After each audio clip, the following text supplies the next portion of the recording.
여러분 안녕하십니까. 특집 인터뷰입니다. 여러분들은 대한민국 언론 매일 접하고 있지 않습니까? 얼마나 믿으십니까? 저희들도 언론사를 표방하고 방송을 하지만 또한 저희들은 어느 정도 신뢰를 받고 있는지요. 대단히 잘 알고 있을 것 같지만 실제 저 자신도 기자 출신이지만 언론을 잘 모른다. 이런 생각이 들 때가 많습니다. 내가 전하는 것이 진실인지 아닌지, 여러분들이 보고 있는 그 장면이 사실에 기반한 진실인지 아닌지, 또는 지금 혹시 나는 내가 원하는 것을 보여주는 언론을 선택하고 있는 것은 아닌지, 근본적인 질문을 던져보면 언론, 그 존재가 무엇인지 모를 때가 많습니다. 우리가 매일 경험하고 있지만 진실은 가리고 욕망만 드러내는 그것이 어쩌면 언론의 본색일 수도 있다라는 문제의식을 가지고 이번에 역작을 하나 만드신 분이 있습니다. 기자 출신이죠. 경제학자이기도 하죠. 또 언론사 한겨레신문사 CEO를 2번이나 겪으면서 정말 대한민국 언론 이런 것인데 우리 잘 모르고 있다라는 문제 제기하면서 저희들에게 언론 본색이라는 책을 만들어주신 분입니다. 양상우 작가님 모시고 여러분들과 함께 얘기 나누겠습니다. 어서 오십시오. 네, 반갑습니다. 이제 언론 CEO에서 요즘 책을 이제 몇 권째 내셨습니다. 지금 이게 2번째고요. 예. 세 번째 책이 또 하나 있는데 그게 가을에 나올 거고. 가을에 나오는 책이. 가제는 욕망의 늪. 그래서 우리 오보나 가짜뉴스 관련된 책이고요. 예.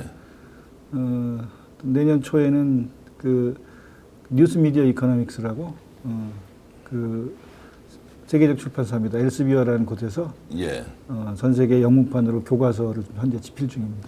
마지막 그 부분은 들어보니까 대단한 거더라고요. 엘스비어라는 데는 전 세계에서 가장 규모도 크고 저명한 출판사에서 한국인으로서는 사실은 언론 관련된 책을 최초로 쓰시는 거죠. 그건 아닐 거고요. 언론 관련 책이 누군가 있겠지만 드물고 언론이 아니라 어느 학문 분야나 드물 텐데 이제 새로운 분야인 그 뉴스 시장 또 뉴스 미디어에 관한 경제학 분야의 교과서라는 측면에서는 좀 영광스러운 일이 좀 진행되고 있는 상황입니다. 그것 때문에 정말로 이제 퇴직 이후에 밤잠을 설치면서 작업하시느라고, 그리고 또 영문으로 지금 책을 쓰고 계시니까 또 작업의 공정이 이게 보통 일이 아니네요. 제가 2월 초에 정식 이제 출판 계약을 맺었는데 계속 이제 원고 마감이 들어오니까 한 8kg 빠졌습니다. 아우, 정말로 고생 많으신데 어쨌든 이제 대한민국 국민들에게 언론이라는 것이 본질적으로 무엇인지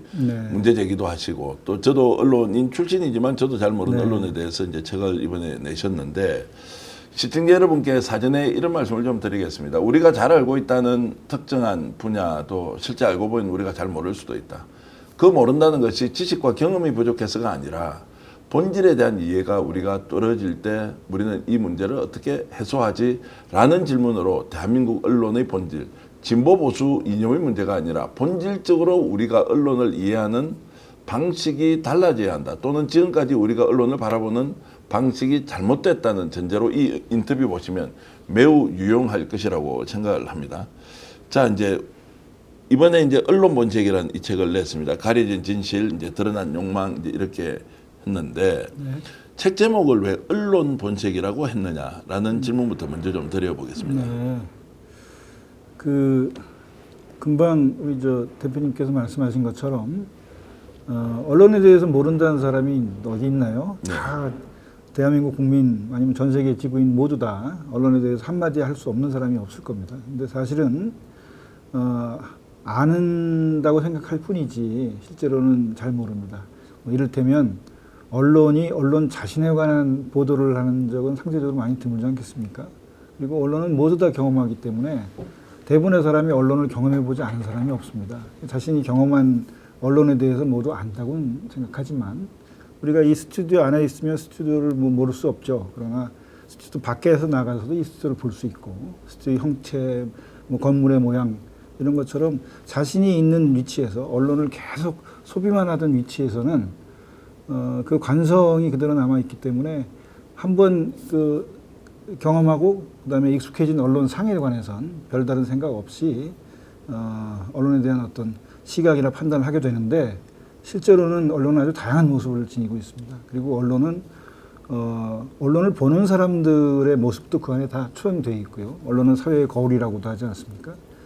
따라서 우리가 알고 있다고 생각하는 것과는 많이 다른 모습들이 있고, 그걸 언론이 스스로 얘기해 주지 않지만, 제가 뭐 언론계에도 오래 몸담았고, 또 언론을 현재 경제학으로 분석하는 위치에 있다 보니까, 또 기자만 한 게 아니라 언론사를 직접 경영도 했고, 그래서 이 다양한 어떤 시각을 바탕으로 여러분들, 우리 저 독자들이 모르는 언론에 관한 어떤 본성, 본태, 본색을 알려드리면, 지금 우리가 언론에 대한 불만이 많지만 그 불만을 현실적으로 이해하고 좀 더 나은 길을 찾는데 도움이 되겠다, 이런 생각으로 책을 썼습니다.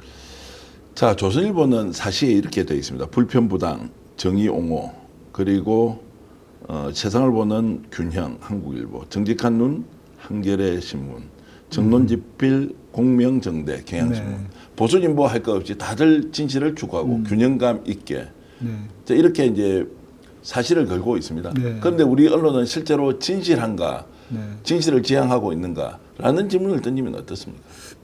전 세계 언론이 갖고 있는 문제는 뭐 언론의 본색이니까 본성은 다 대동소이합니다만, 한국 언론이 갖고 있는 또 특별한 문제들이 있습니다. 그게 좀 말씀해 주신 바로 그런 대목인데요.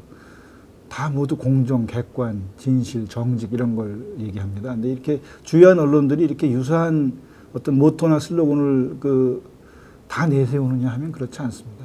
그러니까 비판하지 않으면 칭찬할 날도 없다라든가, 우리는 어둠 속에서 뭐 무슨 짓을 추구한다든가, 이렇게 아주 독특한 자신들만의 사시들을 갖고 있는 게 세계적인 유력 언론들입니다. 그러니까 우리처럼 공정 뭐 이런 걸 이렇게 내세우지 않습니다. 절대 그렇습니까? 네, 이 책에도 제가 소개를 예. 했는데 지금 정확한 그 슬로건 문안들이 다 기억이 안 나서 그런데요.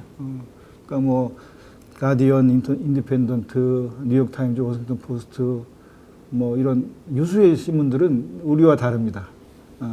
우리는 뭐 세상의 어떤 잡음을 제거한 소리를 전한다라든가. 그래서 저기 보시면 알겠지만 그런 사실들이 생각보다 많이 안 알려져 있더라고요. 그러니까 한국 언론이 갖고 있는 독특한 특징, 그리고 한국의 어떤 전통 언론이 갖고 있는 독특한 특징이 많은 독자들을 실망시켰을 거라고 생각합니다.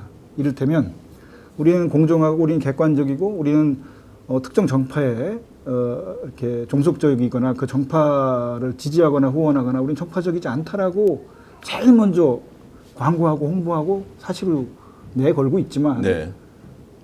우리나라 국민들 중에서 한국에 있는 유력 언론들이 정파적이지 않다고 생각하는 분이 매우 드물지 않겠습니까? 예, 예. 그러면 그들이 언론이 내세우는 주장과 실제 상황이 다르면 다를수록 신뢰는 떨어지겠죠. 예. 그래서 한국 언론들은 뭐 아예 미국처럼 우리는 뭐 민주당을 지지한다든지 뭐 공화당을 지지한다든지 이런 정직한 모습을 처음부터 보이는데 실패하고 있다라는 생각이 들고, 그런 점에서는 한국 언론이 좀 더 심각한 문제가 있다라는 거고요. 오늘 방송 어떠셨습니까? 마음에 들었다면 구독, 좋아요로 스픽스를 응원해 주십시오. 여러분들의 구독, 좋아요는 가장 큰 힘이 됩니다. 스픽스 구독, 좋아요.